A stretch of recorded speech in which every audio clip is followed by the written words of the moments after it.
Franck Ferrand sur Europe 1, au cœur de l'histoire. Et c'est une des plus grandes actrices du siècle dernier que Franck Ferrand a choisi d'évoquer cet après-midi. Bonjour Franck. Bonjour Anne-Sophie, bonjour à tous. Audrey Hepburn a fait rêver des générations de spectateurs. Et le plus étonnant peut-être, c'est qu'un quart de siècle ou presque après sa mort, elle n'ait rien perdu de son glamour et du capital de sympathie dont elle continue de jouir auprès du public. Pour nous parler d'elle, j'ai demandé au cher Thierry Geffrotin, que vous connaissez très bien, d'être des nôtres. Et tout à l'heure, à la fin de l'émission, vous répondrez Franck à la question d'Olivia et de François sur les origines des Oscars du cinéma. Ai-je besoin de vous révéler le nom de la comédienne à qui fut décerné l'Oscar 1954 de la meilleure actrice ?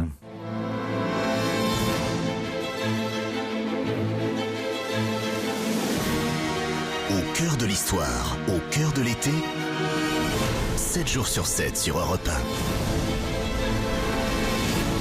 Franck Ferrand. C'était il y a bien longtemps à mon échelle, près de 30 ans. Jean-Claude Brialy organisait ce qu'on a coutume d'appeler une charité au profit de l'UNICEF. Et j'ai eu la chance, quoique bien jeune et pas du tout habitué au tout Paris, d'être du nombre des convives. Et c'est ainsi que j'ai pu partager un moment tout à fait banal pour elle, mais inoubliable pour moi, avec celle qui, en ce temps-là, était devenue une véritable légende vivante. Rappelez-vous le joli mot de Cary Grant, son partenaire dans Charade. « Tout ce que je veux pour Noël, c'est un autre film avec Audrey Hepburn. » Oui, elle aura été, bien au-delà du cinéma, l'un des mythes de son temps. Et malgré cela, quelle simplicité, quel naturel, quelle bonne grâce, le chic absolu d'Audrey Hepburn dans sa parfaite robe Givenchy bleu marine, la douceur de son regard toujours un petit peu étonné, l'élégance presque surnaturelle de ses attitudes, la suavité de sa voix pour dire à chacun un mot agréable.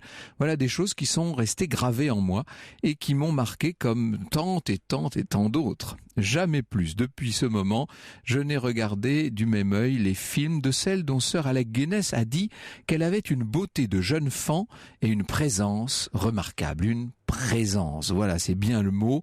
Il y a comme cela des gens très rares dont le charisme naturel finit par donner le sentiment qu'ils sont empreints d'ondes spéciales, enveloppés d'une aura qui les ferait se détacher sur n'importe quel décor. Madame Hepburn possédait tout cela de manière innée, même si vous n'aviez pas su qu'elle était une grande actrice, même déguisée en hôtesse d'accueil ou en dame du vestiaire, elle aurait attiré à elle tous les regards. Du reste, Audrey Hepburn incarne aux yeux des Américains la femme européenne par excellence, par sa distinction, par sa culture nourrie de multiples influences. Eh bien, comme pour souligner cela, dès sa naissance, en mai 29, elle est née le 4 mai 1929, dès sa naissance, Audrey se trouve au carrefour de l'Europe, si vous voulez. Elle voit le jour à Bruxelles. Sa mère, Ella von Heemstra, descend d'aristocrates néerlandais. Quant à son père, Joseph Hepburn Houston, il est d'ascendance à la fois autrichienne, irlandaise et même écossaise. La petite Audrey reçoit la nationalité britannique, mais c'est en Belgique et aux Pays-Bas qu'elle passe toute sa prime enfance. Le couple que forment ses parents détonne un peu, il faut bien le dire, avec les normes de l'époque. Ils sont tous les deux, des gens remariés. Ils ont connu un premier mariage et un premier divorce. Elle a déjà 2 garçons, Alexandre et Yann. Et de son côté, Joseph n'est pas un saint. Son passé est jonché d'affaires plutôt louches. Par ailleurs, on le voit frayer dans les milieux d'extrême droite et même avec de franches sympathies nazies. Il entraîne d'ailleurs sa femme dans ce monde-là. Professionnellement, c'est un homme instable. Tout ça n'empêche pas Audrey de connaître 2 premières années apparemment heureuses. Elle reçoit de ses parents une éducation sans doute assez soignée, bien que distante. Voilà ce que nous dit Bertrand Meyer-Stablet. De tous les témoignages émerge l'image d'une prime enfance entourée et protégée, comblée en divertissement et en cadeaux, une enfance saine et naturelle entre les précepteurs et les courses dans les bois et à la campagne, mais une enfance également solitaire et pauvre en affection comme en chaleur. Une enfance libre en un sens, mais à l'âge où peut-être on souhaite ne pas trop l'être. Et oui, c'est certain qu'on a peut-être trop vite établi des distances avec Audrey. Surtout, elle est très marquée par la mésentente qui va grandir entre ses parents. Il faut imaginer des scènes orageuses qui se succèdent dans la famille et qui alourdissent l'ambiance familiale. Audrey est une enfant fragile, une enfant sensible. Elle a tendance à s'enfermer dans sa bulle et c'est sans doute en partie pour sortir cet enfant de cette bulle qu'elle est envoyée à 5 ou 6 ans dans un établissement scolaire du Kent. On est là dans la meilleure campagne anglaise, bien entendu. Pour la petite fille, il faut dire que c'est un choc, c'est un choc assez rude. Elle est d'un seul coup très loin de sa maison, dans un pays dont elle ne maîtrise pas parfaitement la langue, même si elle a un don véritable pour les langues, mais enfin tout de même. Alors elle s'adapte comme elle peut, plutôt bien. Elle compose avec les nouvelles règles de son quotidien et finalement, ce qui marque plus durement peut-être encore la petite fille, c'est le départ de son père qui, cette fois, quitte carrément le foyer familial. À ce moment-là, Audrey n'a que 6 ans. Elle dira plus tard, c'est une tragédie dont je ne crois ne m'être jamais remise. Je le vénérais, elle parle de son père, et il m'a terriblement manqué du jour où il a disparu. J'enviais toujours aux autres leur papa, et je rentrais en larmes chez moi, parce qu'elles en avaient un, elles avaient un papa les autres. Malgré tout, il faut bien continuer à vivre. Audrey passe son temps entre son fameux établissement anglais et les Pays-Bas, où elle revient régulièrement. Elle grandit, elle commence à s'intéresser déjà au théâtre. Et ça, malgré cette réserve naturelle, ou peut-être à cause de cette réserve naturelle. Surtout, sa grande passion à elle, c'est la danse. La danse est une passion profonde.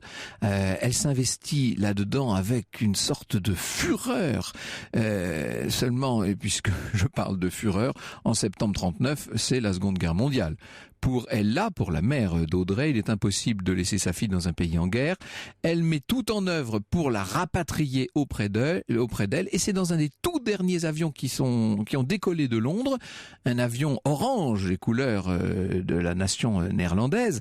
C'est dans cet avion qu'Audrey, qui donc a 10 ans à ce moment-là, retrouve les Pays-Bas. Barry Paris s'explique. Rétrospectivement, l'idée peut paraître absurde, mais à l'époque, c'était loin d'être le cas. Les Pays-Bas étaient neutres et certains de le rester. On sait très bien ce qu'il en est advenu. Dès mai 1940, l'armée allemande franchit la frontière néerlandaise. Son avancée est irrésistible. L'une des premières villes conquises est Arnhem. On est dans l'est des Pays-Bas. Eh bien, c'est justement là que Audrey et sa famille sont installés. C'est pour l'ensemble du pays le début d'un long enfer. Et on peut dire que pour Audrey Hepburn, c'est le début carrément d'une sorte de prise de conscience.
De Stanley Donen, film de 1957, Audrey Hepburn et Fred Astaire chantaient Wonderful sur Europe 1. Icône absolue du 7e art, Audrey Hepburn est au cœur de l'histoire. Et Franck Ferrand, cet après-midi, vous évoquez sa jeunesse et sa vie bouleversée pendant la guerre. Et alors vous savez, il lui avait fallu, la petite Audrey, s'adapter à la langue anglaise, aux mœurs anglaises qui sont quand même un peu particulières. Et là, voilà qu'à 10 ans maintenant, elle est de retour aux Pays-Bas et il lui faut s'adapter à cette langue néerlandaise qui, je n'ai pas besoin de vous le dire, n'est pas facile évidemment à pratiquer au quotidien. Il lui faut suivre sa scolarité dans cette langue. Il faut s'habituer, s'adapter. D'ailleurs, on ne l'appelle plus Audrey parce qu'on est en guerre à l'époque contre l'Allemagne, bien entendu. Donc, comme les Allemands sont maintenant la puissance occupante aux Pays-Bas, il ne faut pas trop se faire remarquer. Donc, on va l'appeler Edda. C'est un des prénoms qu'elle avait reçus à sa naissance. Ça passe mieux Edda, bien entendu, que Audrey à cette époque. Et puis, le quotidien de la famille a complètement changé. La famille n'a plus guère d'argent à l'époque. Les Allemands, d'ailleurs, vont finir par confisquer ses biens. L'un des frères d'Audrey, Alexandre, part pour entrer dans la résistance. L'autre, qui s'appelle Yann, c'est des demi-frères, je vous l'ai expliqué. L'autre est envoyé dans un camp de travail en Allemagne. Et quant à la mère, elle a l'air bien éloignée des engagements pro-nazis de son ancien mari. Audrey participe elle-même à un certain nombre d'activités de résistance. Elle est toute petite, mais quand même. Elle utilise le fait justement d'être une petite fille. Peut-être que ça lui apprend d'ailleurs à jouer un rôle. Ça fait partie d'une certaine manière de sa formation. Bertrand Meyer-Stabler raconte: on charge l'adolescente de porter des lettres codées qu'elle enfouit sous la semelle de sa chaussure et qu'elle part délivrer sur sa bicyclette. La légende de la famille Hepburn assure même qu'Audrey sert de messagère pour les troupes anglaises aéroportées tapies dans la forêt d'Arnhem. Plus tard, la modeste Audrey va minimiser son rôle. Vous savez, elle était d'une humilité extraordinaire. Elle va dire que c'était un genre d'activité assez commun parmi les opposants à l'invasion. Qu'en est-il? Toujours est-il que la situation est de plus en plus terrible aux Pays-Bas, bien sûr. Audrey voit des wagons défiler dans lesquels des personnes de tous âges ont été entassées. Elle est le témoin involontaire d'arrestations et même d'exécutions. D'ailleurs, elle apprend un jour la mort d'un de ses oncles tué dans le cadre de représailles allemandes contre des actes de résistance. On a, évidemment, nous qui avons subi en France une occupation qui a été très dure incontestablement, mais qui a été relativement civile, nous avons du mal à imaginer la très grande violence de cette occupation aux Pays-Bas. Et puis il y a le rationnement qui conduit à une sous-alimentation généralisée. Audrey, qui mesure à la fin de la guerre 1,70 m, ne pèse plus que 40 kilos. On dirait qu'elle est tellement mince, mais il y a peut-être là encore une origine à ça. Si nous avions su que l'occupation allait durer 5 ans, dira-t-elle plus tard, nous nous serions peut-être tous tiré une balle dans le crâne. Nous pensions toujours que ça allait se terminer dans la semaine suivante, ou dans 6 mois, ou l'année prochaine. C'est comme ça que nous avons réussi à traverser l'épreuve. Septembre 1944, cette fois les Alliés gagnent du terrain. Arnhem est le théâtre de la plus importante opération de parachutage de tout le conflit, de toute cette Seconde Guerre mondiale. Et Audrey est terrée chez elle, bien entendu. Les combats font rage tout autour, sont des combats sanglants. La ville est littéralement dévastée. D'ailleurs, il va bien falloir que Audrey, qu'on appelle donc Edda et sa mère, trouvent un nouveau logement. Pour les Alliés, la bataille d'Arnhem est finalement un échec, ce qui veut dire que pour les habitants, il va falloir continuer à vivre sous l'occupation. L'hiver qui suit est terrible, la faim ronge la population, les morts sont nombreux et pourtant il faut continuer à tenir dans ce cauchemar qui semble n'avoir jamais de fin. Tout de même, on la voit venir, cette fin, bien entendu. Chaque jour est un nouveau risque. Audrey va le vérifier en mars 1945, même si la date et les faits sont débattus entre historiens. Elle est en train de marcher dans la rue ce jour-là et elle est arrêtée par un soldat allemand, apparemment à la recherche de femmes à envoyer travailler dans des cantines militaires. Ce qui fait qu'Audrey est placée dans un groupe de femmes au beau milieu d'une rue, en attendant d'être emmenée. Et puis soudain, elle remarque que la plupart des soldats qui sont là et qui sont là pour monter la garde ont l'air d'être occupés ailleurs. Elle a comme une sorte de pulsion qui la pousse à tenter sa chance. Ni une ni deux, elle s'enfuit. Elle est squelettique, cette jeune fille, elle n'a même pas 14 ans, vous imaginez, elle n'a plus de force, mais elle court encore et encore à travers les rues. Elle se dit qu'on va la rattraper, qu'on va la retrouver, mais non, c'est à elle de se cacher, de trouver très vite une cachette. Et soudain, si l'on en croit certains biographes, elle trébuche dans une ouverture qui donne sur une cave, elle s'y engouffre et dans le petit sac qu'elle a gardé avec elle, elle a un bout de pain et un petit peu de jus de pomme. Elle est terrifiée, elle est épuisée, elle va rester là dans cette cave pendant une vingtaine de jours. Je vous dis bien, pendant une vingtaine de jours, c'est une épreuve terrible. Elle perd même complètement la notion du temps. Elle ne sait plus depuis combien de temps elle est là, bien entendu. Et puis finalement, sa peur l'a longtemps maintenue cachée, mais elle va décider de sortir.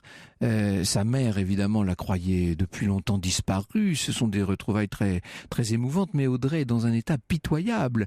Elle a souffert de la malnutrition, elle est maintenant victime de la jaunisse. Enfin bref, elle est en vie.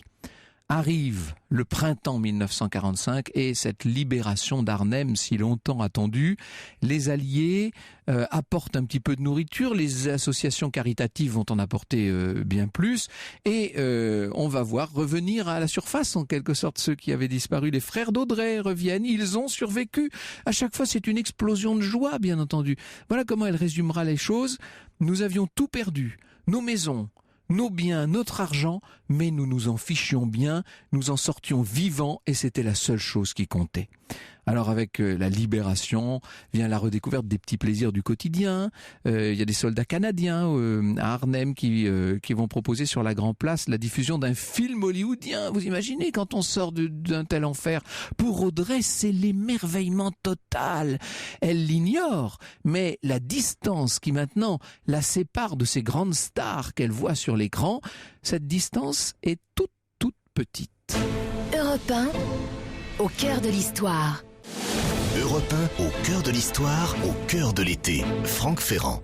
Et l'actrice britannique Audrey Hepburn est au cœur de l'histoire. Franck Ferrand, vous nous racontez la jeunesse et les débuts de celle qui sera élevée au rang de star hollywoodienne. Eh oui, alors je vous ai dit qu'elle aimait beaucoup la danse, hein, c'était vraiment sa passion juste avant la guerre et aussitôt après la libération, dès qu'elle a retrouvé un petit peu des forces, Audrey va s'installer à Amsterdam et va s'inscrire à un cours qui est donné par une maître de ballet, devrais-je dire, russe, vous voyez, ces dames, ces anciennes ballerines très sévères, hein, très exigeantes.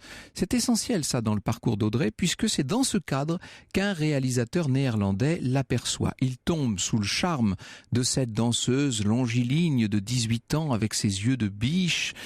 Il lui propose un petit rôle d'hôtesse de l'air dans un film qu'il est en train de préparer. Alors c'est un début modeste, mais c'est un début quand même. La vraie passion d'Audrey, je vous le dis, ça reste la danse. Et lorsque peu après, elle a enfin l'opportunité d'intégrer une prestigieuse école de ballet à Londres, alors là, elle ne se fait pas prier, elle traverse la Manche. Et elle va vivre à ce moment-là dans des conditions modestes. On est juste au moment de la reconstruction, c'est encore l'époque du rationnement. Il lui faut partager un temps sa chambre avec sa mère qui l'a accompagnée, mais c'est une vie qui lui plaît. Elle suit ses cours de danse, elle gagne un petit peu d'argent en tant que mannequin, bien qu'elle ait des complexes dû à sa taille et à sa maigreur. C'est assez amusant quand on y songe maintenant. Son visage et son regard, c'est ce qui séduit bien entendu les photographes et les gens de mode. Malheureusement, le rêve qu'avait formé Audrey d'intégrer un ballet, ce rêve s'effondre. Elle doit se rendre à l'évidence. Elle n'est pas assez douée pour poursuivre une carrière. C'est tellement exigeant la danse, bien sûr. En 49, elle a donc 20 ans, hein, puisqu'elle est née en 1929. Il lui faut trouver une autre voie. Alors elle va passer une audition pour entrer dans une troupe de comédie musicale. Et le producteur note, nulle comme danseuse, mais beaucoup de verve. Voilà la vie du patron.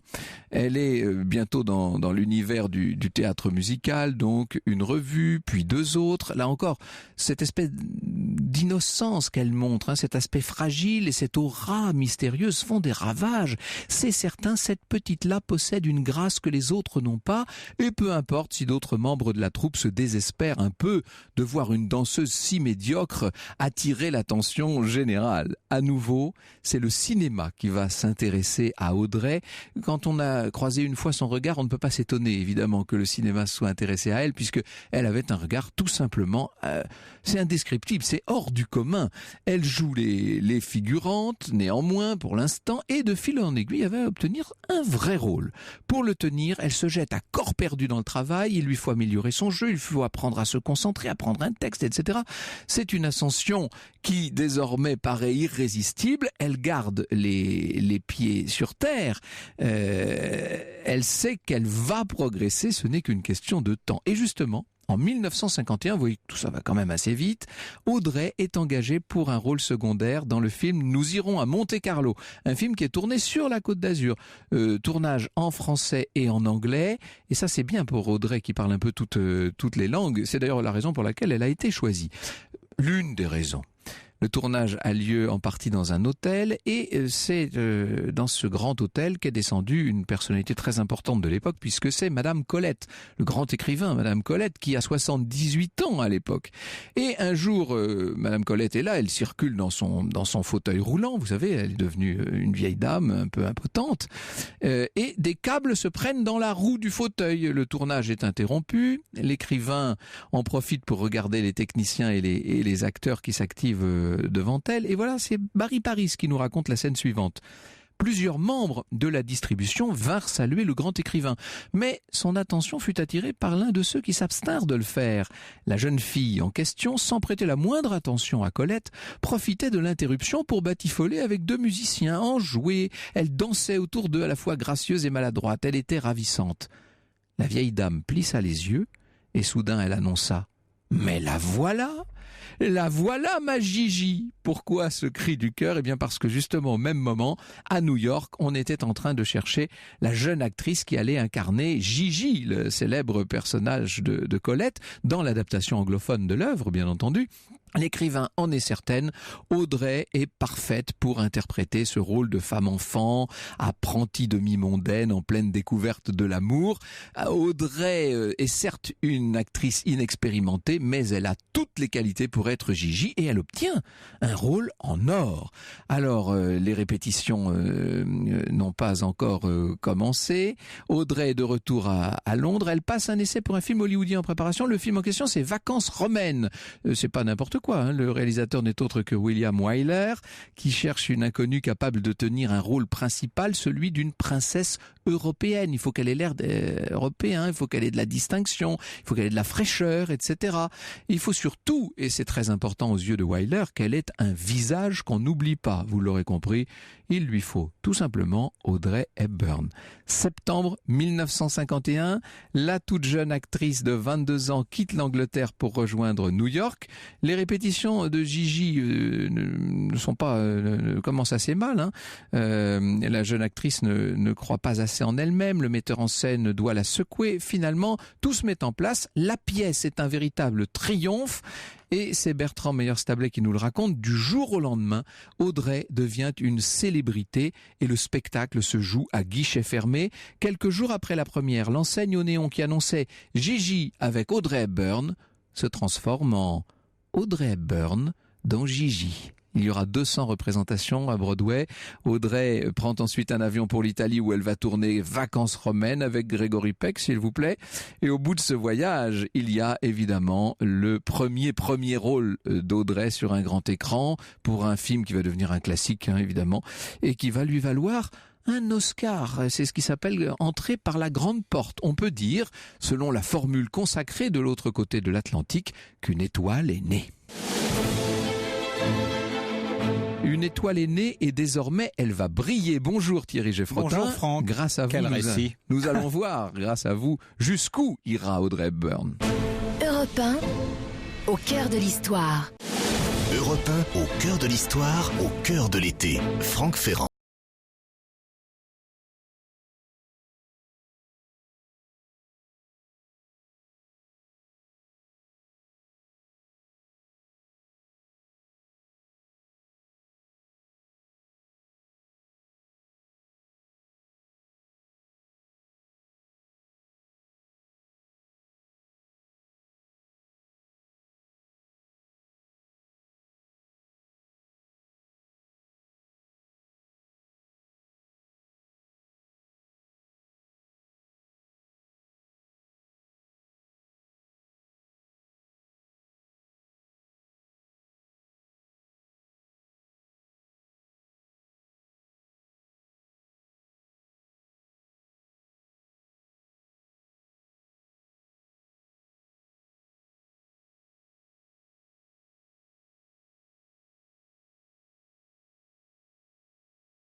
d'Europe 1 que nous connaissons bien, Thierry Geffretin. Et oui, ce Breakfast at Tiffany's, c'est Diamant sur canapé en français, c'est le chef-d'œuvre absolu. Alors, on n'en est pas tout à fait là, Thierry Geffretin. Ce qui est incroyable, c'est que cette petite jeune fille un petit peu gauche, qu'on a du mal à maîtriser, va dans la même année 1954, à la fois mettre Broadway en révolution en jouant la pièce française de Colette, Gigi, et interpréter bien entendu cette princesse au bras, ou plutôt sur le porte-bagages de Gregory Peck dans Vacances romaines, et décrocher un Oscar. C'est quand même invraisemblable. Ah oui, je pense que dans l'histoire de cet art, à la fois cinéma et théâtre, ça doit être unique, parce que faut se mettre dans sa tête. Elle doute d'elle. Enfin, je pense qu'elle va douter d'elle tellement longtemps.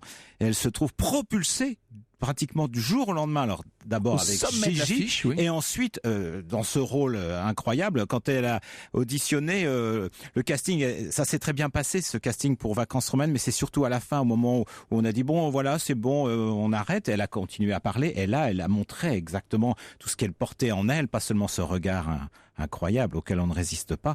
Et puis donc Vacances romaines, Gigi, l'Oscar, vous imaginez sa carrière, c'est une fusée qui. Alors je vais pas vous faire une causerie d'histoire culturelle là maintenant, ce serait un peu déplacé, mais il me semble moi que ce film Vacances romaines joue un rôle absolument essentiel dans notre histoire, puisque c'est le basculement entre ce qu'on appelait l'après-guerre et puis la période qui suit, les fameuses 30 glorieuses, pour reprendre l'expression de Fourastier.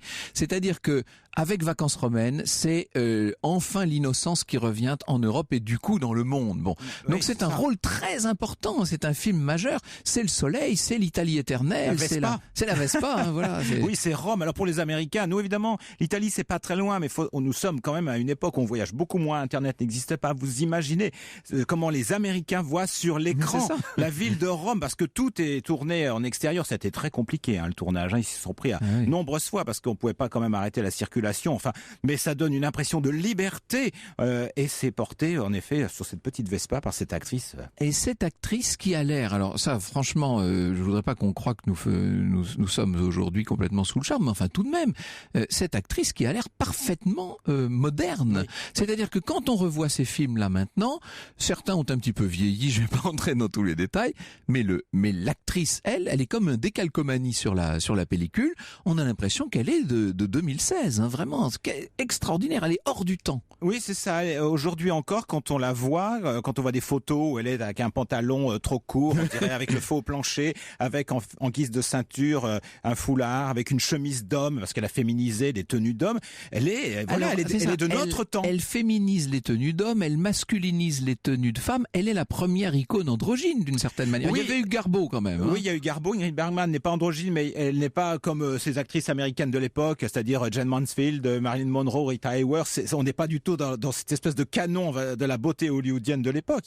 Là aussi, c'est une révolution. Une révolution, en effet, parce qu'il y a 30 glorieuses, comme vous le disiez, à travers Vacances romaines. Il y a une nouvelle société qui arrive. Il y a une nouvelle femme qui arrive. Et surtout, ce que j'aime de Redburn, c'est tout ce qu'elle est. C'est-à-dire la comédienne, évidemment, mais cette femme qui a porté ou qui a été portée par Givenchy, cette femme, on en parlera sans doute, d'engagement. Il faut parler tout de suite d'Hubert de Givenchy, parce que c'est peut-être finalement la rencontre de sa vie. D'habitude, une comédienne rencontre un metteur en scène, elle va rencontrer un couturier. Oui, alors d'ailleurs, la première fois qu'il la rencontre, il pense que c'est Catherine Hepburn qui va voir. Alors il est un peu surpris, mais je pense que tout de suite... Elle pourrait être sa fille. Oui, il a son œil lui parle.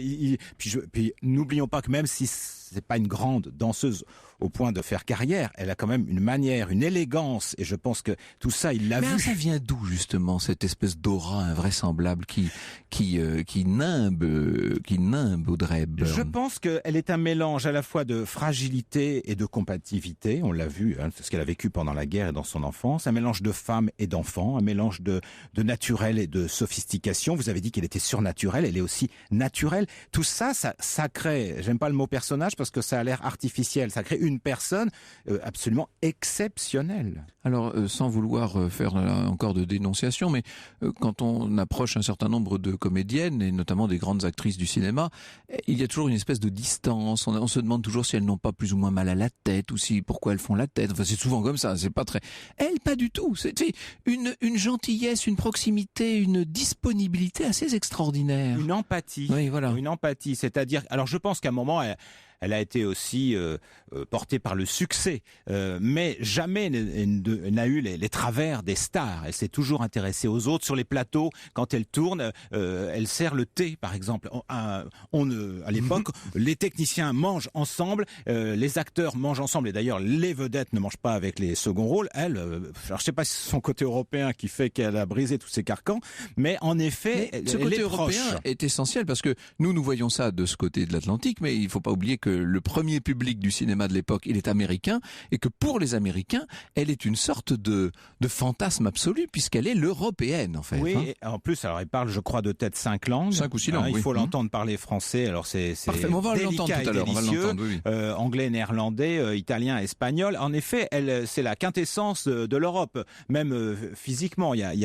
Enfin, c'est sans doute là pour le coup une espèce de portrait robot de l'européenne, mais voilà, pour un Américain ou une Américaine, parce qu'après, toutes les jeunes Américaines vont vouloir lui ressembler. Alors, ce qui est drôle, c'est qu'elle a commencé aux côtés de Gregory Peck. Elle se retrouve aussitôt après avec Humphrey Bogart et William Holden, s'il vous plaît, dans Sabrina. Et puis arrive Drôle de frimousse, enfin en français, Funny Face, parce Funny que Face. Drôle de frimousse, c'est vrai que le titre c'est moyen. Mais... Oui, c'est moyen, mais bon, ça le 1957. fait. Alors moi j'aime beaucoup tous les films où tourne Audrey Hepburn, où Paris est le décor des films. Alors c'est le cas un pari de fantaisie, il faut le dire. Voilà, un pari un peu d'ailleurs d'un Américain à Paris. Je pense que ça aussi, ça contribue.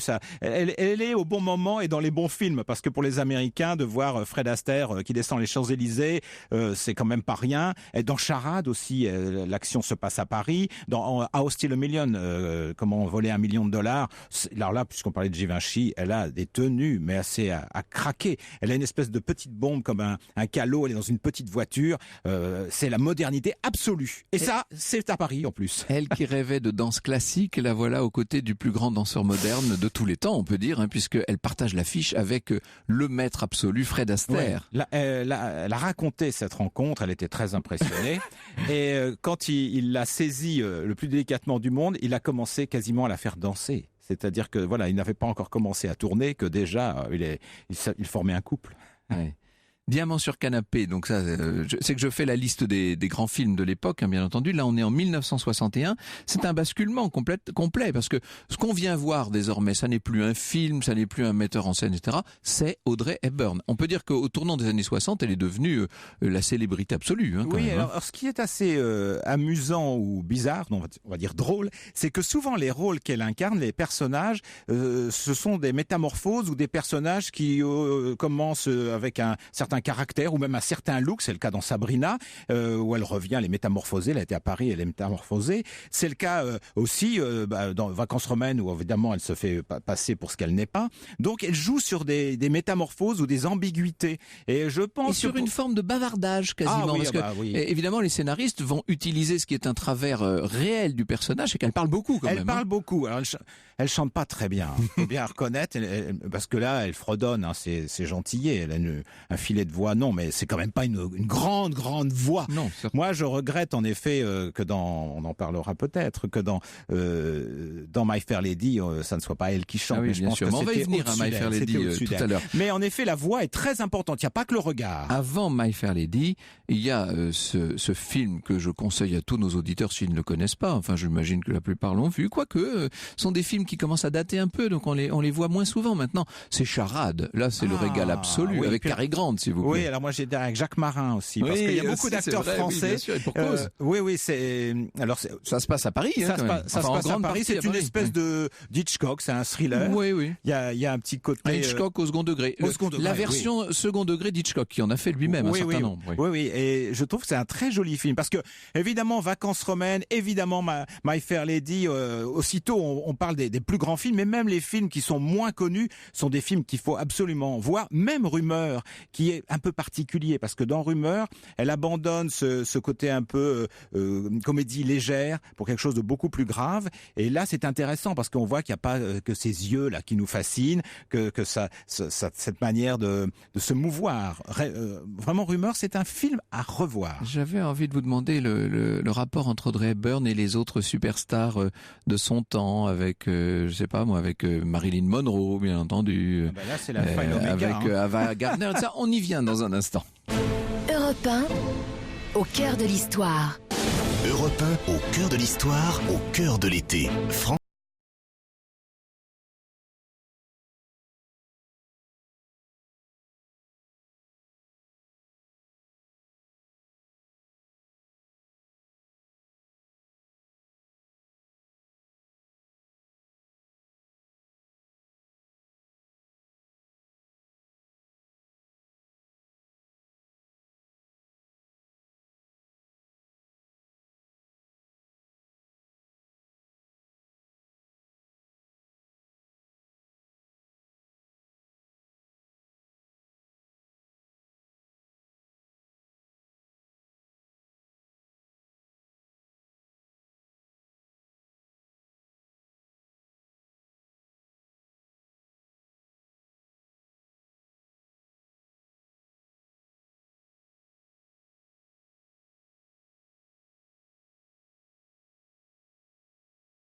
Doolittle sur Europe 1.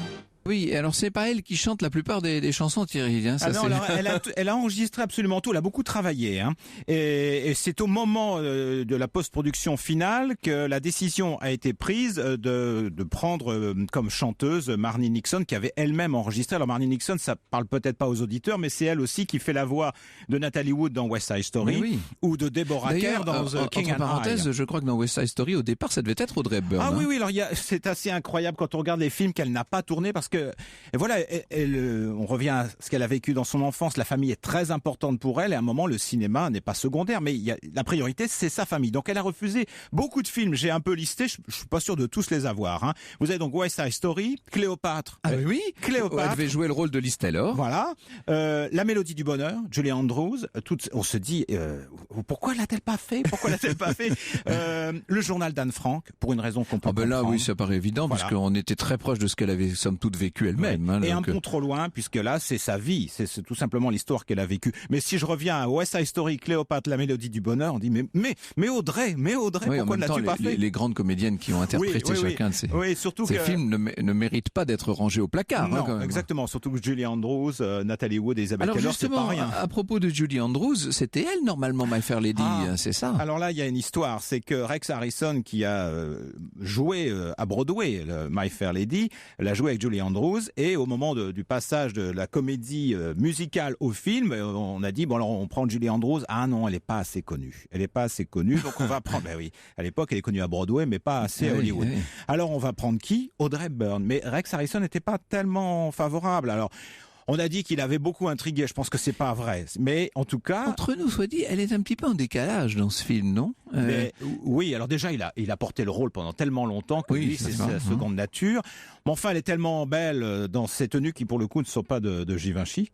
Non, on est aux antipodes de Givenchy, là. Hein. Oui, mais comme il la suivait partout, il y a même des films où il n'est pas crédité. Il était là, je pense à Sabrina, parce que dans le crédit des costumes, c'est Edith Head. Mais en fait, Givenchy est déjà là. Hein. Je reviens un instant sur Givenchy, dont les boutiques sont juste à côté de chez nous. Il faut dire que nous, on passe devant plusieurs fois par jour, évidemment, quand on vient à Europe 1. Quand on voit les robes encore aujourd'hui, hein, cette espèce de coupe ultra moderne d'une pureté quasiment à l'épure, on ne peut pas s'empêcher de songer à Audrey Hepburn. C'est incroyable comme l'actrice a réussi à se fondre dans un style, en vérité. Ah oui, c'est une longue amitié, parce que c'est pas simplement l'égérie d'Hubert de Givenchy. Il y a aussi la fameuse histoire de l'interdit. C'est la première fois qu'on associe une vedette à un parfum. D'ailleurs, elle lui a dit, parce que c'était son parfum, je vous interdis, donc c'est devenu l'interdit. Et donc, pour revenir à My Fair Lady, je pense quand même que finalement, ça s'est très bien passé avec Rex Harrison, même si, comme vous le dites, mais vous avez un œil, vous. Donc, vous vous dites, elle n'est pas tout à fait en phase avec lui. Et au moment où il reçoit l'Oscar, il faut absolument voir sur Internet ce moment, parce que c'est elle qui lui remet l'Oscar. Ils tombent dans les bras l'un de l'autre. Magnifique. Et c'est magnifique. Alors justement, c'était très peu de temps avant cette célèbre cérémonie, le 19 décembre 1964, au micro d'Europe numéro 1, Madame Audrey Hepburn répondait à nos questions.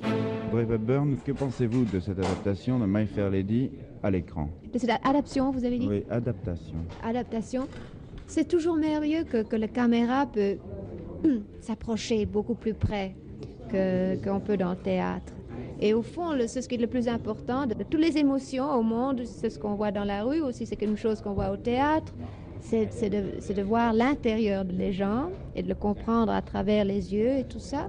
Et ça, on peut vraiment faire avec une caméra. Et ça c'est vraiment la seule différence, parce que la pièce est telle quelle comme on l'a vue au théâtre. Quel est votre rôle dans My Fair Lady? Celle de la vendeuse de fleurs. Pour vous, c'est un petit peu nouveau en ce sens que vous chantez. Est-ce que ça a été difficile? C'est très difficile parce que je ne suis pas chanteuse. C'est pas la première fois que j'essaie de chanter, mais c'était la première fois qu'on comptait sur moi, on attendait de moi de vraiment chanter. Et vous y avez réussi? Et j'ai pas pu tout faire, non. Quelle note vous donnez pour la chanson? Sur 10 par exemple? Oh, un 0. Je ne suis pas chanteuse. Voilà ce qui s'appelle une muflerie. Nous ne sommes pas très fiers de notre devancier. Non, là, non, Thierry. on va revenir à My Fair Lady. Il y a 8 Oscars pour ce film. Oui. Oui, c'est quand même extraordinaire. Oui, 8 ça a été, Oscars. Et pour terminer l'histoire sur Julie Andrews, donc elle n'a pas le rôle, elle tourne Mary Poppins, ce qui lui vaudra un Oscar, justement. Elle aussi. Donc bon. Voilà, l'histoire est belle. Oui, l'histoire est assez étonnante et elle est d'autant plus étonnante que ça marque pour Audrey Hepburn, sinon tout à fait la fin d'une carrière, en tout cas, la fin de cet enchaînement de très grands succès qui ne s'était quasiment pas interrompu depuis 10 ans. Mais que se passe-t-il ? Pourquoi n'y en a-t-il pas d'autres après ? Mais déjà parce que je vous ai dit avec la liste des films qu'elle n'a pas tournés, Oui. elle refuse. Il y a des films qu'elle refuse. C'est-à-dire qu'elle est devenue tellement importante en quelque sorte Oui. qu'elle peut se permettre de refuser de très Et grandes choses. pourtant, je peux vous dire qu'on lui fait des ponts d'or. Quand elle tourne, je pense que c'est Comment voler $1 million, elle est donc à Paris, elle est au Raphaël. Elle a À une- l'Hôtel Raphaël, ouais, ouais. l'Hôtel Raphaël. Elle Qu'elle a fait remeubler une à son suite. goût, d'ailleurs. Ah mais oui, c'est-à-dire que tous les meubles viennent de chez elle, des États-Unis, ainsi que les tapis, les chandeliers, la vaisselle, etc. Mais il faut se mettre à la place de ces acteurs qui ne sont pas chez eux. Et elle, j'y Oui, reviens les toujours. pauvres, je suis d'accord, Thierry. Elle a toujours, non mais elle a besoin de recréer son univers. Non, mais bien Toujours, elle court après ça. Quand elle s'est mariée avec Mel Ferrer, elle disait je veux fonder un foyer alors qu'ils étaient déjà mariés. Ça voulait dire qu'elle voulait une famille, c'est-à-dire des enfants. C'est très important. Mais voilà, c'est peut-être ça le secret finalement, c'est que pour elle, la vie, la vraie vie est plus importante que la carrière d'une certaine manière. Voilà, donc alors quand- Mel Ferrer, c'est le premier, c'est lui que on l'appelait Monsieur Audrey Hepburn. Ouais, hein, oui, ça c'est pas très gentil parce que c'est quand même pas c'est pas un mauvais comédien, c'est un réalisateur, on peut discuter, mais en tout cas oui c'est ça, il est Monsieur Hepburn, marié 14 ans. Je pense qu'il lui a fait du bien, il lui a peut-être pas fait que du bien parce que il n'était pas facile avec elle. Il y avait sans doute aussi, non pas de la jalousie, mais bon, il voyait cette femme qui oui, il y avait un conflit d'ego. Voilà, qui faisait de l'ombre, mais il a été très important dans sa vie parce que il l'a non pas endurci, il était déjà cette femme pas si fragile, mais voilà, avec elle s'est fortifiée. Ensuite, avec lui. elle va épouser un intellectuel, un homme beaucoup plus en nuances, si je puis Oui, dire. alors après c'est Andrea Dotti, ils sont mariés de 1969 à 82. Là, elle a son deuxième enfant parce qu'elle a eu un enfant avec Mel Ferrer, un deuxième enfant avec Andrea Dotti. Mais je ne suis pas là pour parler à sa place, mais tous les témoignages, tout ce qu'elle a pu dire, alors en lisant entre les lignes, je pense que c'est le troisième homme de sa vie, qui est un acteur néerlandais. Oui, avec qui elle était à la fin de sa vie, d'ailleurs. Voilà, qui qu'on va voyait l'accompagner. toujours avec elle. Et Oui. elle a dit qu'elle avait Robert été très, Wolders, il s'appelait, hein. très heureuse avec lui. Non pas que Mel Ferrer et Andrea Dotti n'aient pas compté, mais voilà, je pense qu'elle le portait dans son cœur. Alors cette fin de vie avant la maladie, puisqu'elle est morte très jeune, elle est morte à 63 ans. Hein, avec une maladie foudroyante. En 1993, Ouais. Maladie tout début. Oui, Ouais. c'est-à-dire qu'à partir de 1988, elle devient ambassadrice de l'UNICEF, avec des missions. Aujourd'hui, je ne sais pas si certaines stars, certains comédiens ou chanteurs font ça. Elle a fait une 50aine de missions. Elle a été en Éthiopie, Ah oui, elle prenait au son rôle Soudan. très à cœur. Ah oui, quasiment, oui, moi, oui. alors c'est là que je peux témoigner, si on peut dire, c'était quasiment comme un chef d'État. C'est-à-dire qu'elle était en mission, en représentation, quasiment comme un chef d'État. Elle parlait beaucoup de l'UNICEF, elle connaissait tout sur les actions de l'UNICEF à travers le monde. Ça a été une ambassadrice exemplaire, hein, on peut le dire. Elle disait qu'elle rendait ce qu'on lui avait donné en 1945, C'est ça. quand les Alliés sont arrivés. C'était pour elle... Voilà, elle avait une générosité, une empathie. On est heureux de pouvoir en parler qu'avec des points positifs. Alors on pourrait imaginer qu'elle vivait à Paris ou à Londres ou bien sûr pourquoi pas à Los Angeles, pas du tout. Non. Elle vivait en Suisse à ce dans moment-là. une demeure qui s'appelait La Paisible. Je pense que d'une certaine manière ça lui va assez bien. Tout petit village, parce que ne recherchez pas forcément les paparazzi, les sunlight, enfin, toutes ces choses qui affolent les égos. Et en cela, encore une fois, c'est une femme un peu exceptionnelle et hors de son temps. Oui, c'est vraiment quelqu'un d'exceptionnel. Je disais tout à l'heure qu'elle n'avait pas d'âge, qu'elle n'appartenait à aucune époque, mais c'est vrai qu'elle se détache en quelque sorte de son temps, peut-être tout simplement par la distinction. C'est une belle leçon, ça, quand même, non? Ah oui. Ça pourrait presque faire une morale pour une Grande émission élégance. comme aujourd'hui. Oui, grande élégance. Alors, en préparant l'émission, j'ai découvert un film que j'ignore, je vous l'avoue, mais vous devez le connaître, Thierry, parce qu'il n'y a pas un film du répertoire que vous ne connaissiez, évidemment. C'est un film qu'elle a fait tard, en 1976 avec Sean Connery. Oui. Alors je pense que ce film qui en anglais est Robin and Marian, c'est-à-dire Robin des Bois et Marianne, traduit malencontreusement ou malheureusement en français par La Rose et la Flèche, parce que voilà, c'est bon, il y a un côté poétique, mais je pense que c'était bien Robin et Marianne. C'est avec Sean Connery et c'est vraiment, je pense sans doute Sean Connery qui l'a fait revenir devant les caméras, parce que 1976, ça veut dire qu'elle a pratiquement pendant 9 ans, elle n'a pas tourné. Alors c'est très bizarre de la retrouver parce que nous on a toujours dans la tête, c'est ça, Vacances romaines, My Fair Lady, puis là on la voit dans ce rôle de cette femme qui accompagne Robin des Bois. Il y a un ultime film aussi, il faut le signaler, même si c'est pas un très grand film qui n'a pas connu un immense succès. C'est un film de Spielberg, Always, en 1989. Elle a tourné avec Steven Spielberg, en effet. Oui. Alors on a dit à quel point son regard était envoûtant, magnétique, elle est irrésistible, elle était mouvante. Tout ça, mais puisque notre confrère était mufle il y a 50 ans, j'ai envie de l'être aussi. Était-elle une grande actrice, Thierry Geffrotin ? Alors dans le registre qui est le sien, cette princesse libellule qui pétille, elle est irrésistible. Après, je ne sais pas si, par exemple, si Hitchcock l'avait fait tourner, je ne sais pas ce qui serait passé, parce que sans doute qu'elle portait en elle une force qui lui permettait de s'adapter, mais des 20 films à peu près qu'elle a tournés, il y a beaucoup de comédies et c'est là où elle est à son meilleur. Finalement, je me demande si Madame Colette ne lui a pas rendu un très grand service en la choisissant pour Gigi, car elle l'a inscrite d'emblée dans un rôle, un répertoire sur une onde en quelque sorte, qui est exactement celle qu'elle conservera, développera, qu'elle fera fleurir pendant tout le cours de sa carrière et qui lui a permis de devenir ce qu'on appelle un archétype. Et elle a toujours, somme toute, été Gigi, une Gigi plus ou moins madrée et plus ou moins expérimentée, bien entendu. Merci beaucoup Thierry Geffrotin.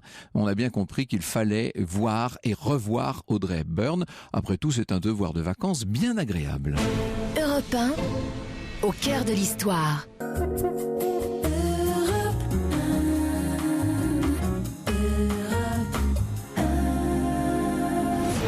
Europe 1, au cœur de l'histoire. Retour aux origines.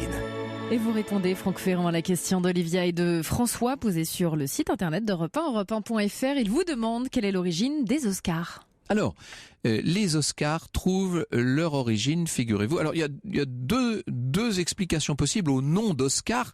Vous allez voir que ce sont deux célébrités hollywoodiennes qui se disputent la paternité de ce nom. La cérémonie, elle date de 1927. En tout cas, au tout début, c'est un dîner qui a lieu chez Louis Mayer, de Metro-Goldwyn-Mayer, vous savez, qui pense à créer une sorte d'académie, the International Academy of Motion Picture Art and Sciences. Vous voyez, bon, on est dans cette volonté très anglo-saxonne de récompenser, de créer des prix, etc. On est devenu pareil, nous, maintenant, donc on peut même plus se moquer. La première cérémonie de remise de ces prix a lieu en 1929, et puis le système va évoluer pour qu'on ne dévoile petit à petit le nom du gagnant qu'au tout dernier moment, ce qui crée un suspense, bien entendu, et puis on verra de nouvelles catégories de prix se créer petit à petit, prix du meilleur acteur, de la meilleure actrice, meilleur second rôle, etc., à partir de 1937. Alors, pourquoi un Oscar ? Au départ, c'était un award, c'était la statuette simplement. Alors, d'un côté, vous avez Mayer, justement, Louis Mayer, qui dit que c'est lui qui a inventé le nom parce qu'en voyant la statue, il a dit « c'est fou comme il ressemble à mon oncle Oscar ». Et voilà pourquoi on aurait appelé ça un Oscar. Mais Bette Davis, elle, prétend que la statue aurait été inspirée par son premier mari, Herman Oscar Nelson Jr., et que c'est la raison pour laquelle on avait appelé la statuette un Oscar. Entre Bette Davis et Louis B. Mayer, je vous laisse départager. Merci chère Anne-Sophie, nous nous retrouvons demain. Merci Franck Ferrand, et à lundi. Et sur Europe 1, Isabelle Morizet reçoit Muriel Robin dans Il n'y a pas qu'une ville dans la vie. Juste après les informations, vous écoutez Europe 1, il est 15h.